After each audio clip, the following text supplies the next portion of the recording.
image right now if you've never seen it, but I can try to paint you a mental image of sorts. When you first glance at the picture, it doesn't hit you as anything special. You probably wouldn't even really know what you were looking at. But the first thing you would notice would be two washed out streaks of color lying in parallel on top of a vast black canvas. Within one of those streaks is a dot that, if you tilt your head and squint really hard, you'd notice was sort of palish blue in color. Here's a little perspective on the size of this pale blue dot. The entire image that Voyager captured that day was made up of 640,000 pixels.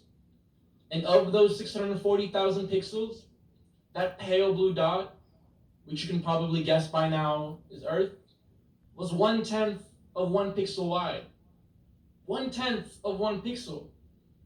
That's what we are. That's what everything that we've ever known is. Now, parents, teachers, fellow graduates, and antsy younger siblings of fellow graduates, I know this all may seem random and arbitrary, so let me get right to why any of this matters to us here tonight.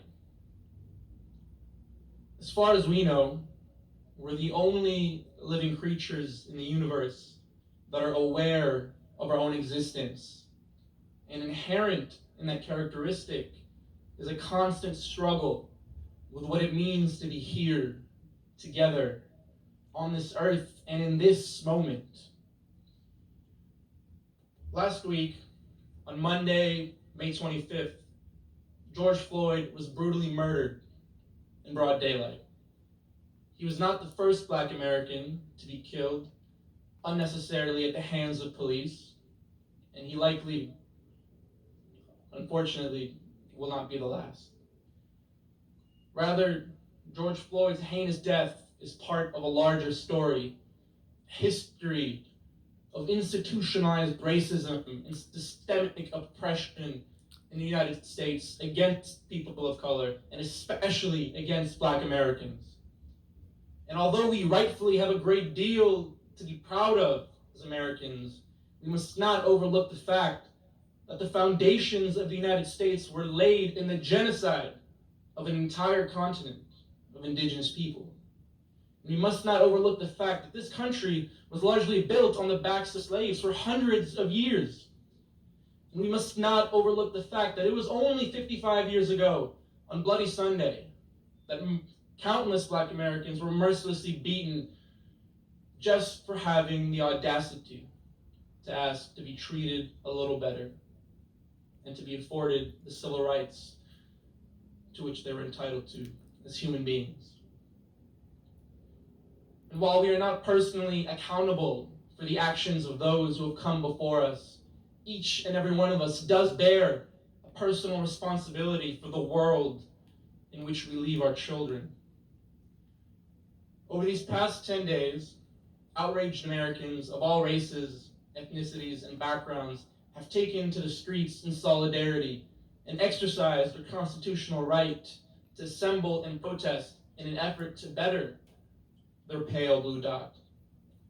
And although in some cases, law enforcement officers have commendably heard, empathized with, and even shared in the concerns of protesters, for example, marching with them and locking arms with them in Camden, New Jersey, and in Flint, Michigan, still, in far too many cases, they have met protesters with absolutely unacceptable displays of gruesome violence, flagrant misconduct, and excessive force.